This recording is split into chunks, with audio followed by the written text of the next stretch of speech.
Happy Saturday, everyone. This is Mr. Robin of the Cosmic City blog with another of our blogcasts. At the controls is Cousin Fred. I meant to post this yesterday, but it's been a tumultuous couple of days here at the compound.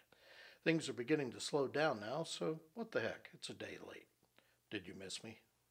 The most interesting thing going past me over the past couple of days is that a group of private investigators say they have cracked the case of the identity of D.B. Cooper by decoding a secret coded message in a letter that Cooper sent out. Or they would have cracked the case, but the FBI closed the case about 2 years ago.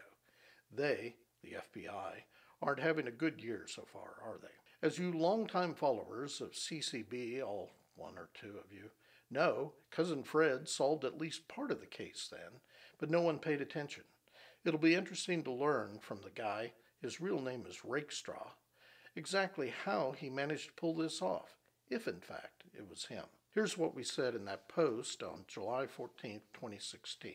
Quote, Cousin Fred was reading an article about the FBI dropping their pursuit of D.B. Cooper after so many decades of no one being able to find him, or for that matter, even figure out who he is.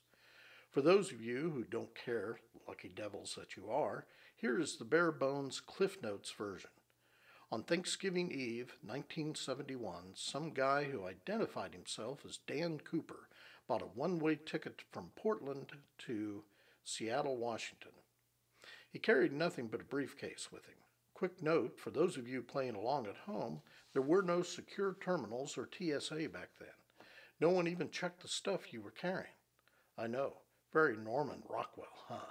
And you could actually walk right up to the departure gate and buy a ticket.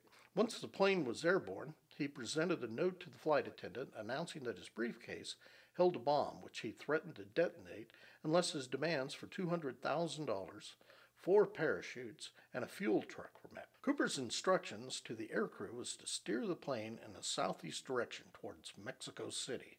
Olé! At some point over Oregon, the aircrew got an indication that the aft air stair on the 727 was being lowered and the passenger compartment was depressurizing. One of the parachutes and all of the money was gone by the time the airliner made it back to the ground in Reno, Nevada.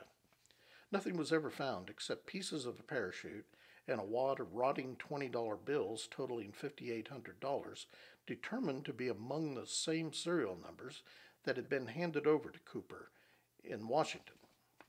That was in 1980, I think.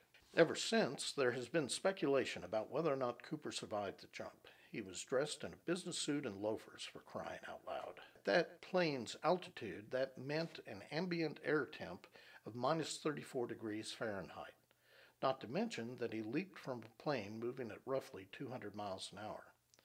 So the FBI engaged in a manhunt for the past 45 plus years, but no signs, no real clues, nada, zilch, zero, butkus. According to Cousin Fred, as he was reading the story, the Phoebes finally gave it up because according to them, they were expending too many resources on chasing a ghost that could be directed elsewhere. The resources, not the ghost. At that point, I was only half listening, but then Cousin Fred announced that he figured out the D.B. Cooper thing years before. I'm still only half listening. Uh-huh, I said. No, seriously, he said. He never left the plane. He was still on it when it landed in Reno. Now he had my attention. According to Cousin Fred, who did some time in the Air Force years ago, there were a gazillion access points for maintenance personnel to get to key components in the fuel, flight control, and hydraulic systems on the old 727s. Cousin Fred said that Cooper could easily have slid down inside the bowels of the plane and stayed there until it was parked. I started to ask a question, but he interrupted me. He pointed out that there had been speculation for years that Cooper was a former Air Force or possibly Navy.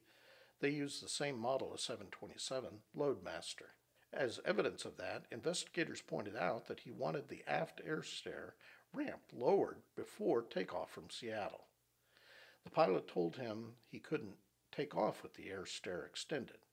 Cooper argued that it damn well could, but finally agreed to let it stay up, and then he would lower it when the airplane was airborne. Cousin Fred figures that Cooper lowered the rear ramp, dumped one parachute and a wad of $5,800 out the back, and then secured himself in one of the maintenance holes just beneath the flight deck.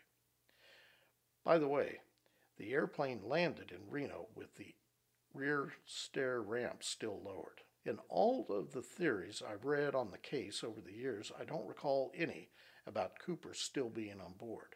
I said as much to Fred." Unquote. There you have it, sports fans. You can thank me later. That is all. Be sure to share this blogcast. Like it, follow us, make me famous. Together, let's spread snark throughout the known universe. Signing off.